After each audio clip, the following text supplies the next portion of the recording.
What's going on, guys, and welcome back to Backstage Fitness. In today's video, we're going to be talking about a lot of different things. It is the first Sunday in the Gym with Corey video where I am going to be taking you through my entire workout for getting a bigger, stronger back. We're going to focus on hitting it from lots of different angles, focusing on wider lats, a stronger lower back, squeezing the inner part of our back.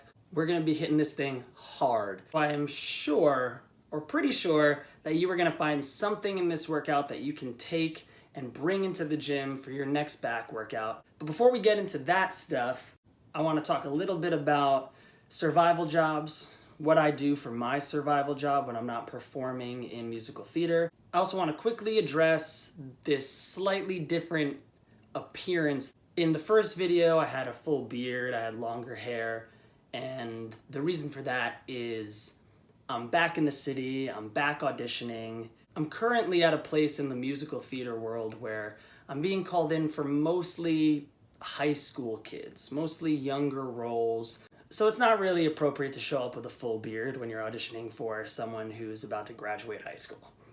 So more often than not, you're gonna see me with this clean-shaven, little cleaner cut look. But you can be sure that if I get the chance, I am definitely gonna grow that beard back because I like it. I like having a beard. Now moving on to survival jobs. If you're in theater, you definitely know the term survival job. I'm not sure if it's a term that's thrown out too much in the real world, but essentially what a survival job is it's a job that you do when you're not performing. Basically a job that you're doing when you're not working in your field, in your career choice. So for actors, it's usually waiters, waitresses, catering companies, nannies, teachers, whether it's a dance teacher, fitness instructor, anything that's sort of part-time, just something to make some income, to pay the bills, to eat, while you're doing all of the millions of things that you're expected to do as an actor. You have to take your classes, you have to get into dance classes, you have to take voice lessons, you have to actively audition, which can turn into very long days where you can't work at your survival job. I'm going to talk a little bit about my survival job. My survival job is here in New Jersey. I work for a DJ company. I dance and MC at kids' bar and bat mitzvahs. If you don't know that term, if you're not Jewish, or if you don't know what a bar or bat mitzvah is, it is essentially in the Jewish religion when a young boy or girl becomes a man or woman. They have a ceremony where they read from the Torah, and then usually after that they have a massive party. They invite all their friends, their family, and that's where I come in. I dance at these parties. I'm a dance motivator, which basically means that it is my job to get the kids on the dance floor, to get the adults engaged, basically just to get everybody up, out of their seats, on the dance floor, having a good time. That's it. That's my survival job. Comment below in the comment section. Let me know what your survival job is. I'm curious what you do when you're not actively pursuing your career. Are you a waiter? Do you cater? Are you a nanny? What is it that you do while you're not either performing, or if you're not a performer, while you're not actively involved in your career? If there's something else that you do for just some supplemental income, a little extra money on the side, what is it that you do for your survival job? All right, guys, so now that we got all of that stuff out of the way, it's time to dive into Sunday in the Gym with Corey, where I'm going to take you through my back workout for a bigger, stronger back. All right, guys, so I started off this workout the way I've usually been starting my workouts, with a little bit of cardio. Today I was on the elliptical for about 5 minutes. This just warms me up, gets the blood pumping, gets my heart rate up a little bit, and just increases my core temperature, which is very important, especially when it is 7 degrees outside, which it's been in New Jersey for the past couple of days. Then after cardio, I went to the squat rack area where I set up my deadlift. I've been in the habit of using this deadlift exercise on my back days rather than on my leg days. On my leg days, for my big compound movements, I'll focus on the squat, I'll focus on the leg press, and on occasion I might put the deadlift in there, but recently I've been saving the deadlift for back days.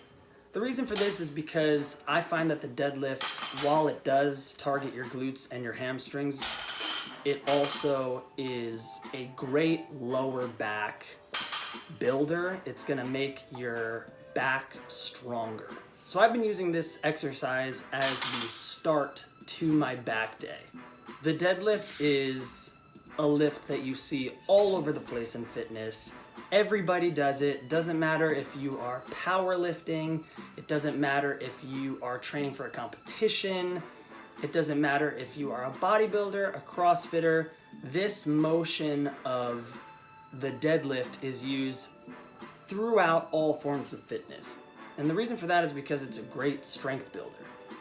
So I started with my warm-up set, I worked my way up, like similar to how I do in my squats, which you can see from my last video where I take you through my entire leg workout. So I basically pyramid my way up. I start with a warm-up and then I slowly start adding weight to get to my 1 rep max, which is what I've been focusing on lately for strength and mass training, basically trying to get stronger and put on more muscle.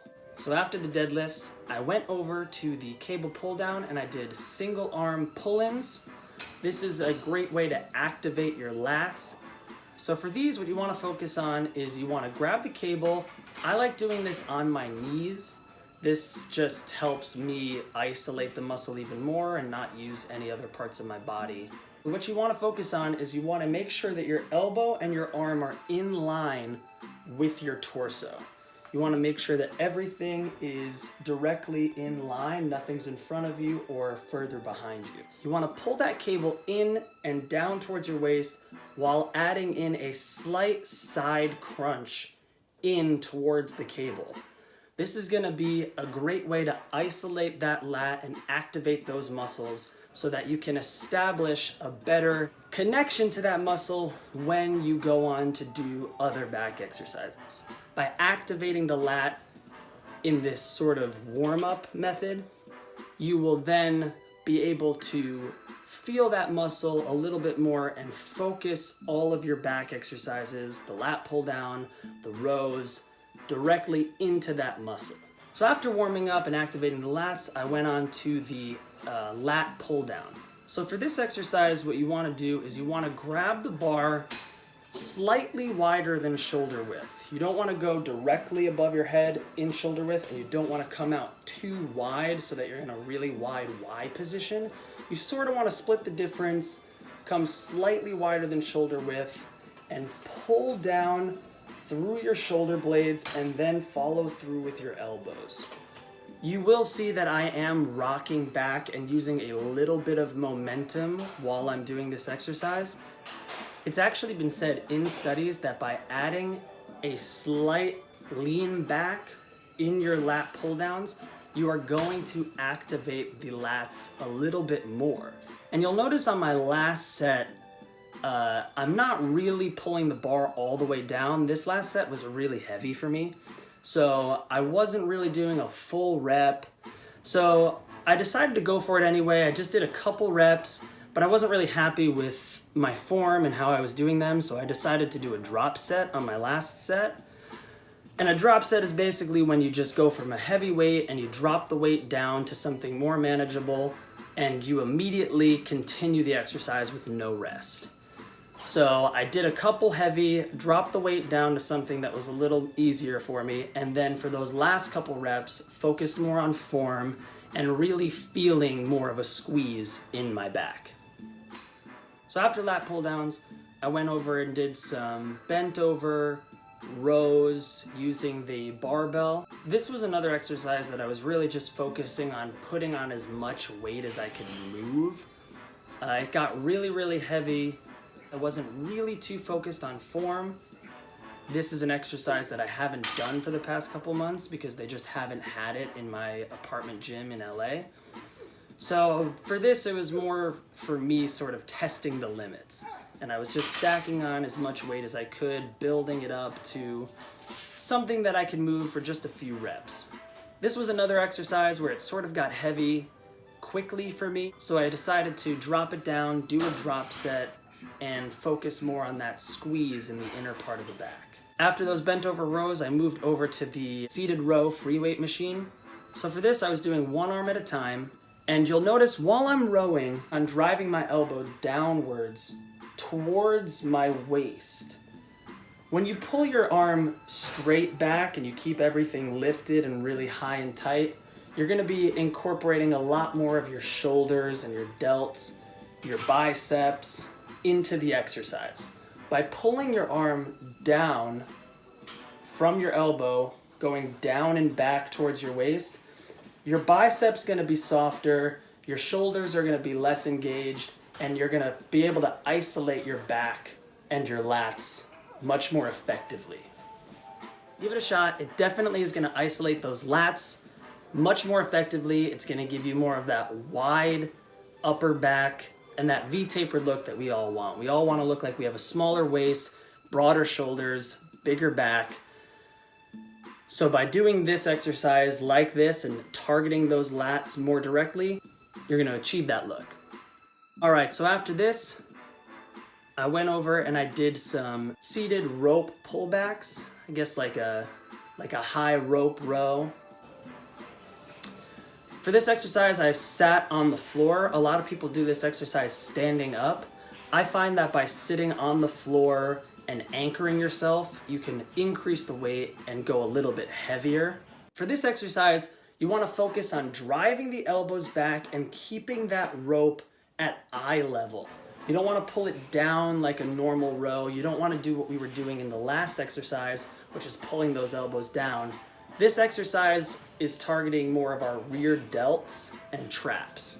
So you want to grab that rope, position your chest nice and high, and just pull it down straight to your eye level, keeping your elbows and your shoulders lifted and pulled back. I did a few sets on here before moving over to some bent over rear delt dumbbell raises. While I was doing these rear delt raises, I was trying to get the camera on as many different angles as I could so you could see exactly what I was doing. One thing that you definitely want to focus on is while you're driving the weight upwards, you're rotating your wrists so that your pinkies are turning outward. What I'm doing is I'm bringing the weight down in front of me so that my palms are facing each other at the bottom of the movement.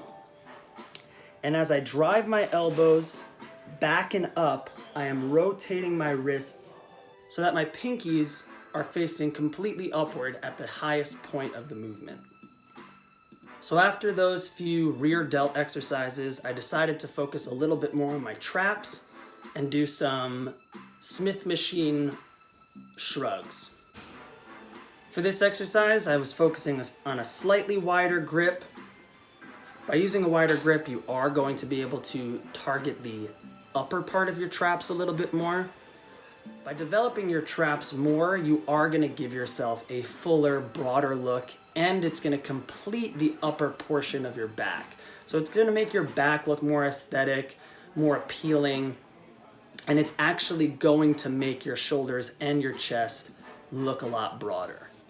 So after a couple of sets with the Smith machine barbell, I moved over and finished off this workout with some dumbbell shrugs. I normally don't like to do dumbbell shrugs because I do like to go heavy, and I find that my grip strength tends to go faster than my traps will get tired. So if you're gonna do this exercise, I definitely recommend using some sort of a wrist strap. This way you'll be able to hold that heavier weight easier so you're not working as much of your forearms and your wrists and your hands while you're doing the exercise. All right guys, so that wraps up my workout for a bigger and stronger back. I hope that you found something in this video that's useful for you that you can bring into the gym on your next back day. Thank you guys so much for watching. I really do appreciate it. If you like what you saw, hit the thumbs up button, share the video. Also make sure that you subscribe to the channel and turn on the bell notifications. I am trying to pump out as much material as I possibly can. It is a little bit more time consuming than I thought, but I am very optimistic about getting out as much material as I can for you guys. All right, guys, that's all I got for you today. As always, big love to all of you. Enjoy the rest of your day. Thank you so much for watching.